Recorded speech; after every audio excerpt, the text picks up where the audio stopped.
And then I want to end on our thoughts about Rick Nash because Yes. tonight is Nash night. Um, it's interesting because I talked about this. One of my buddies asked me, who's a Bruins fan, ahead of the game, asked me just like what does Rick Nash mean to the Blue Jackets organization? Everything. And it's kind of a complicated answer, isn't it? I mean, like, Just okay, because of like the history around everything. Like think about it.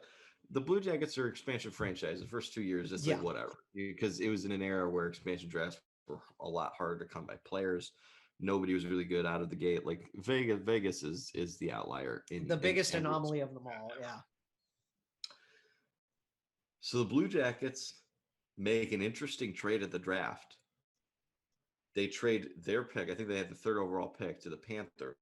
They get the first overall pick, and the agreement was in next year's draft, no matter where the Jackets pick, the Panthers can swap picks with them if the Mm. Blue Jackets are higher. Hilariously, the Panthers got the number one pick overall anyway, and then they ended up trading it to Pittsburgh, and that's the pick they used to get Marc-Andre Fleury. But we get Rick Oof. Nash, okay? Mm-hmm. And the number one pick, think about the hype you have around a number one pick. Oh, How yeah. much I mean, hype think about that now with the think about it. generational, Yeah. like And so even every even with player the goes, non-generational talents. Look at like guys like Rasmus Dahlin and Alexi mhm, Lafreniere. Look at how much hype those guys ended up getting still. yeah, exactly. And the Nico hype Heischer around Rick got so Nash much. Yeah, was unbelievable. it was And he amazing. lived up to it. Big power forward who can skate with a long reach and a really, really good shot. And this dude, no matter what the year was, you could bank, absolutely bank, put the house on it. Mm-hmm. Go to Vegas, put the house on this dude is getting 30 goals Right. every year. No matter what happened, he was getting 30 goals. A couple Yeah. times he got 40. He was an unbelievable talent. He lived up to it. And he Couple was, gold medals with Canada. yep, he was a really good piece, really good guy. Um, they named He's him in the the front captain. office now. Yeah, they named him the captain. Everybody liked him. And for a decade, he was our best player. He embraced the city, and the Blue Jackets went fucking nowhere. Which is the biggest shame of all. Like It's with just a shame on the yeah. organization. It's a black. That's why the Rick Nash legacy with the Blue Jackets is complicated because yes, in terms of franchise history, sure you can make an argument for a guy like Sergei Bobrovsky or maybe Mm-hmm. even Artemi Panarin, despite only being here for 2 years. Right. Rick Nash is the greatest Blue Jacket of all time. Well, numbers can only say so much. Yeah, I think total impact and just not just on the team but on the community. That's why I Yes. say Rick Nash is the greatest Blue Jacket of all time. We talk So about that with Cam and Nick. their impacts were felt too. So you look at Rick Nash and you're like, oh my god, it's the tale of two sides where it's like the Blue Jackets, all they were for 10 years, all they had was Rick Nash, That's and it literally sucked all because they it was had. They had unbelievable. Steve Mason for one of those years.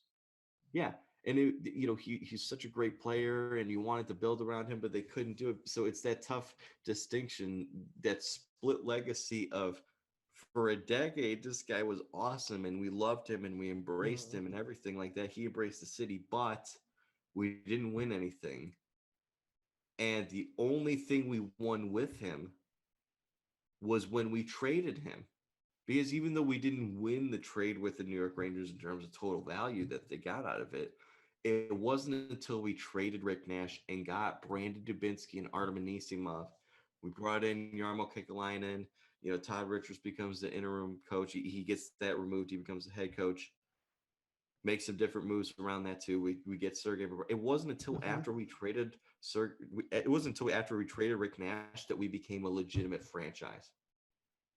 Which And is that's the tough thing with the legacy of it is we wanted to win with this guy, but we couldn't win until we dealt him. Well, it's weird because, like, you started following Blue Jackets hockey around the tail end of the Nash era. Mm-hmm. I So didn't, I had several years to watch him. yeah, and I didn't really jump on the Columbus board. I was a hockey fan. I didn't really become an NHL and Columbus fan until after Nash was gone. Yeah. And But I yeah, still know just that's the how much thing. of a legacy he left behind. Yeah. But let me tell you, man, like you didn't get to experience it. Watching Rick Nash in person was unbelievable. I'm sure it was. Like, even Because just watching he's the just, highlights of, like, what's that, his best goal ever, where he's like oh completely my God, the windmilling goal against around people. Arizona. Oh my God. It's unbelievable. Like, It's his best incredibly goal unfortunate ever was because I'm just pretty sure it was the same year that Alex Ovechkin scored that goals against the Coyotes. So it's not even the greatest goal in that building against the Coyotes. But it was an unbelievable goal. And you just look at it, like it's a tie game. It's less than a minute left. He scores that goal. Columbus goes on to win that game. Like that was him, man. He had to carry that franchise on his back, and they couldn't support him because they did dumb shit after dumb shit. They just couldn't build around him. It was frustrating. It wasn't until we made a change at the top, brought in John Davidson and Yarmo Kekalainen, and it was too late. You know, Rick mhm. Nash gets traded, and that's how the Blue Jackets had to rebuild. So you get the Blue Jackets since the Rick Nash trade have solidified themselves as a middle of the road team in terms of wins since I want to say 2013, but they finally rebuilt a culture. Mhm. They built up a good culture that they could be consistent over the years, that they could finally consistently make the playoffs. They won a playoff series, all that stuff. It wasn't until after we traded Rick Nash to do that stuff. And it's not Rick Nash's fault. It's not like, oh, No, we can't win with this guy. It just sucks because we didn't win with this guy. And then once we traded him, we started to. right. It's just unfortunate timing. I just don't want people as a result of that to forget the impact this dude had on Columbus. I thought, like, when I first came in as a fan, one of my first experiences with Rick was that game against the Rangers where he Where he shoved Bob, shoved Bobrovsky. Yeah. and that gave me a really bitter taste in my mouth. It gave a lot of Blue Jackets fans a bitter taste in their mouth. A lot of Blue, and it's like I said, man, you think about the history of the Blue Jackets and the sensitivity of this fan base. And it's not to dog the fan base. I get it. It's part of why there was a sour taste in their mouth about Rick Nash for a long while. I think that's a part of it. Rick Nash reasonably after a decade with the team, because think about it, he was drafted in 2002. Mhm. He asked for a trade in 2012. He was Yep. there for a decade, a fucking decade. They didn't do 9 seasons, a full decade in terms of just being there. Yeah. yeah, and they didn't do anything to build around him. The one time they tried to do something, they completely blew the trade because they traded Jakub Voracek and the seventh overall pick that became Sean Couturier to get Jeff Carter. And it was a disaster. And then Jeff Carter wanted out. And then you blew that trade to the Kings because you got Jack Johnson out of it. And that's really about it. And now it's like, oh my God, we're starting over again. He didn't want to deal with another rebuild. So Mhm. I understood that from his perspective. But I also get it from the Blue Jackets perspective, the hurt, because this guy meant everything to the Yes. organization. They were already reeling after the Jeff Carter situation, the Adam Foote situation. Do stars want to be here? And then this guy asks out. But he's not because he hated the city. He still lives here. He's still part of the organization. He loves He's in the Columbus. front office as player development. He wanted a chance to fucking win, and that's why he went to the Rangers and he got to a Stanley Cup final. He didn't win it, but he got to a Stanley Cup final. He got the chance that he always wanted and the chance he deserved. Mhm. So it's a tough legacy with the Blue Jackets because it's a complicated one. Do you want to hear the story about his number that I Yes, teased I off do. the top? Yes, I So do. he played, we mentioned he was a London Knight. Uh, it was a weird twist of, like, just okay. it's really simple when you boil it down. Mm-hmm. He wanted either 13 or 16. And he wanted 16 because that's his birthday. Mm-hmm. There was a second year veteran on the Knights that was already wearing 16. So, he got priority to keep it. Yeah. So then Does Rick he also have 13? I think somebody else also did have 13. So he just flipped it. So the trainer was just like, yeah, what do we do? I don't know what we do. And Rick said, just give me whatever. And the trainer just decided, we don't know. This trainer passed away in 2017, unfortunately. Oh, so we can't hear what his reasoning was, but he just decided to flip it. Which kind of worked out for Rick because like his mom was born in 61 and like there's sentimental reasons behind 61 still too for him. 61 fit him well. 61 did fit him very well, obviously, because we didn't know what he was going to be until he became what he did. And oh my God, Mm-hmm. he put number 61 on the map. He did. In terms of hockey numbers. Mm-hmm. Like there are only like what 2-3 others that I can even think of that wear 61 right now, just in the NHL.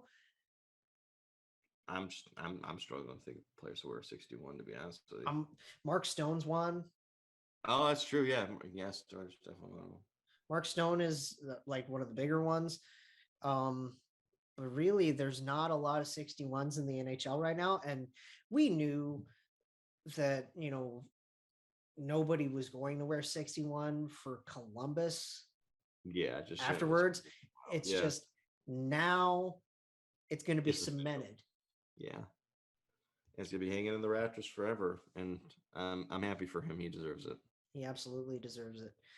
And here's hoping the boys can get the win against former captain. Yeah. It'll be exciting to have Nick back in the building, too. He's going to get an unbelievable standing ovation. I wonder if they've got a video for him, too. They will. Are you kidding me? Well, because they're doing gates open at 5. The ceremony for Rick is at 5:30. So then I would think they would still have a video tribute for Nick. They're still going to have a video tribute. It's going to be, they understand that this night's going to be a very sentimental night. And here's to hoping the Jackets can take advantage and get the win. I want to see Sean on the score sheet. That'd be nice. He had 2 assists the other night against the Kings. He did. So he's getting some points against his former team would be fun. Yeah.